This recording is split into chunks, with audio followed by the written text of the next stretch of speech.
নমস্কাৰ সন্মানীয় কৃষক বন্ধুসকল, মই হাতীমে আজি আকৌ পুনৰাই আপোনালোকৰ মাজলৈ উপস্থিত হলোহি। আজি মই আলোচনা কৰিম মেডেল চিট বেঙেনা খেতিৰ বিষয়ে। ইয়াত মই আপোনালোকক 1.5 বিঘা মাটিৰ বেঙেনা খেতি আপোনালোকক দেখুৱাই আছোঁ। মই নিজে কৰিছোঁ ইয়াত চাওক। তো কথা হ'ল এই খেতি যে আপোনালোকে কৰিব বা কৰিম বুলি ভাবিছে, কিন্তু এই খেতি কৰাৰ আগমুহূৰ্তত অৱশ্যই এটা কথা আপোনালোকে মনত ৰাখিব লাগিব। কথাটো হ'ল কি যে সিজনৰ তাৰমানে কোনটো সিজনত তাৰমানে এই মেডেল বেঙেনা খেতিটো কৰাৰ কাৰণে বহুত আগ্ৰহী হ'ব লাগিব, আৰু কোনটো সিজনত কৰিলে আটাইতকৈ বেছি ফলন পোৱা যাব। তো সবিশেষ আলোচনা কৰিম। মই মাত্ৰ 2ৰ পৰা 3টা ট্ৰফি ল'ম। 3টা ট্ৰফিৰ ওপৰত মই আলোচনা কৰিবলৈ গৈ আছোঁ। কথা হ'ল আপোনালোকে মোৰ ভিডিঅ'খন আৰম্ভণিৰ পৰা শেষলৈকে নিশ্চয় চাব। আজি মই আপোনালোকৰ লগত বেঙেনা খেতিৰ গোপন তথ্যটি আপোনালোকক মই ধুনীয়াকৈ বুজাই দিম। আপোনালোকে ভিডিঅ' চালে আপোনালোকে নিশ্চয় গম পাব। মই প্ৰথমতে আপোনালোকক জনাই দিম কোনটো ছিজনত কৰিলে আটাইতকৈ ভাল প্ৰডাক্ট দেখুৱাব। দ্বিতীয়তে মই আলোচনা কৰিম গোবৰ সাৰ আৰু মাটিৰ গুণাগুণ কেনেকুৱা হ'ব লাগিব। আৰু তৃতীয়তে মই মাত্ৰ এটা ভিটামিনৰ নাম আপোনালোকক কৈ দিম। এই ভিটামিনটো আপোনালোকে গছত স্প্ৰে কৰিলে প্ৰচুৰ ফলন পাব আপোনালোকে। তো প্ৰথমতে আলোচনা কৰিম এই মেডেল চিট বাংলাদেশী বেঙেনা খেতি।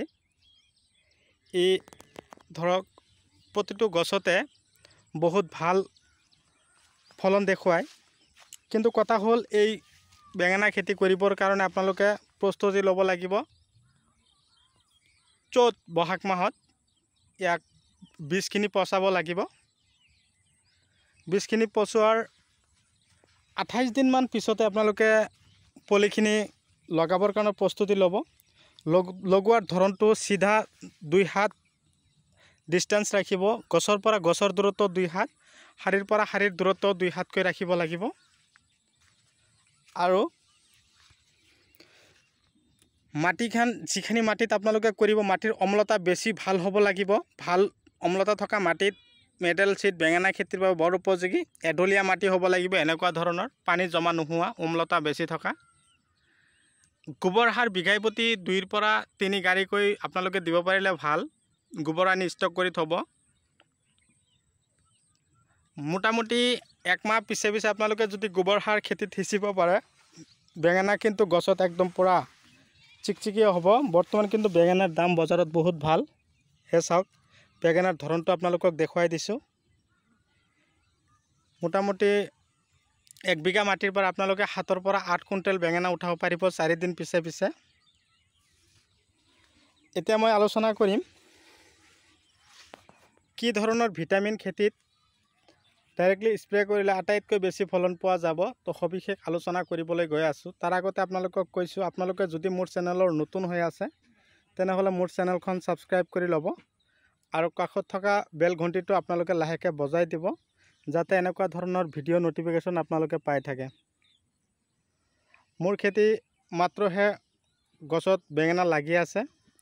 এতিয়া লাহে লাহে বৰষুণৰ প্ৰকোপ বাঢ়ি গৈ আছে। যেতিয়া ধৰক জুলাই মাহ, আহাৰ মাহ আহি পাবহি, তেতিয়া কিন্তু আহাৰ শাওণ মাহত একদম পূৰা দমে গছত বেঙেনা উঠিব। এতিয়া জাষ্ট 2-3টাকৈ গছত লাগিছে। তো 2টামান বজাৰ মই বিক্ৰী কৰিলোঁ 35-40 কিলোকৈ। তো মই এতিয়া আপোনালোকক জনাই দিম যে পোকবিলাক ডিষ্টাৰ্ব কৰিলে আপোনালোকে কোন ধৰণৰ ঔষধ মাৰিব। আজিকালি ধৰক নানান ধৰণৰ ঔষধ আজিকালি ওলাইছে। এই অযথা ঔষধখিনি আনি আপোনালোকে টকা নষ্ট নকৰিব। মই ডাইৰেক্টলি আপোনালোকক 2টা ঔষধৰ নাম কৈ দিম। আপোনালোকে 2টা ঔষধে বেঙেনা খেতিত ইউজ কৰিব। তাৰ ভিতৰতে হ'ল কি, ফৰাডন প্ৰথমতে আপোনালোকে খেতিত সিঁচি ল'ব বিঘাই প্ৰতি 5 কিলোকৈ। বৰষুণ মাৰি থকাৰ সময়তে সিঁচিব।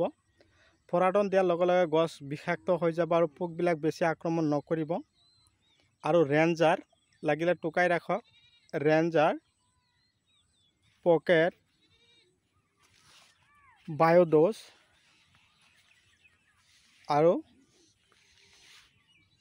এটা কৈছোঁ আপোনালোকক ডেলিগেট। এইবিলাক ঔষধ আপোনালোকে খেতিত ব্যৱহাৰ কৰিব। এইবিলাক ঔষধ ব্যৱহাৰ কৰিলে গছত পোক নাথাকে। আৰু ভিটামিনটোৰ নাম আপোনালোকক কৈ দিছোঁ, আপোনালোকে লাগিলে টুকাই ৰাখক।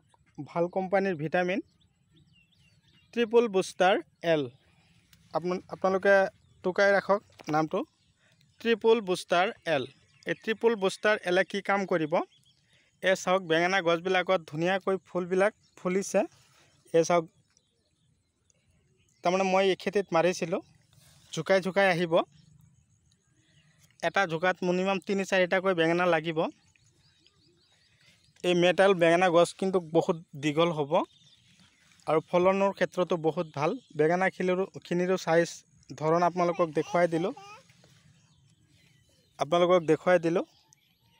এনেকুৱা ধৰণৰ খেতি আপোনালোকে কৰিব। মই যিখিনি সাৰ ঔষধৰ কথা আপোনালোকক কৈছোঁ, সেই সাৰ ঔষধখিনি আপোনালোকে খেতিত দিয়ক, ভাল ফলন পাব। বিশেষকৈ বৰষুণৰ সময়, এতিয়া কিন্তু ইউৰিয়া সাৰটো অকণমান কমাই দিব, গছ মৰি যোৱাৰ আশংকা থাকিব। DRPৰ ক্ষেত্ৰত 10-26 দিব। ৰঙাটো কলা পৰছটো আপোনালোকে নঘটাব, মৰি যোৱাৰ আশংকা থাকিব। যেতিয়া খৰাং বতৰ দিব, নিকানি কাম কৰিব, তেতিয়া কিন্তু আপোনালোকে কি কৰিব,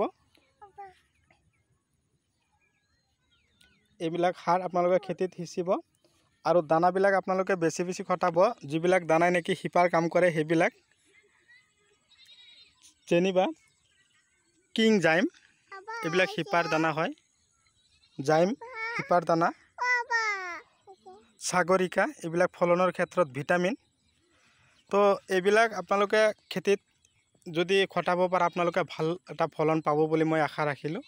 তো কথা হ'ল বন্ধুসকল, মোৰ ভিডিঅ' কেনে লাগিল আপোনালোকে কমেণ্টত জনাব, যাতে এনেকুৱা ধৰণৰ ভিডিঅ' পোৱাৰ পিছত আপোনালোকৰ কিবা কামত আহে। নিশ্চয় মোৰ ভিডিঅ'খিনি চোৱাৰ পিছত যাতে আপোনালোকে নিজেও আগ্ৰহী হয় এই খেতি কৰিবৰ কাৰণে। মই ইয়াত অলৰেডি 1.5 বিঘা মাটিৰ বেঙেনা খেতি দেখুৱাই আছোঁ আপোনালোকক। এই 1.5 বিঘা মাটিৰ বেঙেনা খেতিত ধৰক মিনিমাম 10-ৰ পৰা 12 কুইণ্টলকৈ বেঙেনা নিশ্চয় উঠাব লাগিব। কিন্তু কথা হ'ল, তাৰ আগমুহূৰ্তত আপোনালোকে কি কৰিব লাগিব, যিখিনি কষ্ট, যিখিনি তাৰমানে পৰিশ্ৰম, সেইখিনি আমি নিশ্চয় কৰিব লাগিব। আৰু ঔষধখিনি বেছি বেছি স্প্ৰে কৰিব লাগিব। সপ্তাহত মিনিমাম 2বাৰ স্প্ৰে কৰিব। পোকবিলাক যদি লাহে লাহে ক্ষতি কৰিবলৈ আৰম্ভ কৰে, তেতিয়া কিন্তু বহুত এটা অসুবিধাৰ সন্মুখীন হ'ব। বৰষুণ মাৰি আছে, যেতিয়াই খৰাং ধৰিব তেতিয়াই ঔষধ দিব। বৰষুণৰ মাজত ঔষধ আপোনালোকে নিদিব, এনেই অযথা টকাখিনি খৰচ হ'ব। তাৰ কাৰণে আপোনালোকে কি কৰিব লাগিব, এই খেতিবিলাক, এই গছ দেখুৱাই দিম নেকি, এইটো দেখুৱাই দিম। তো বৰষুণৰ মাজত আপোনালোকে নিদিব। তো বন্ধুসকল, মই আৰু বিশেষ আলোচনা নকৰোঁ। মই যে আপোনালোকৰ মাজৰ পৰা বিদায় লৈছোঁ। পৰৱৰ্তী ভিডিঅ'ত মই আপোনালোকক পুনৰাই লগ পাম, সেই আশাৰে। ধন্যবাদ।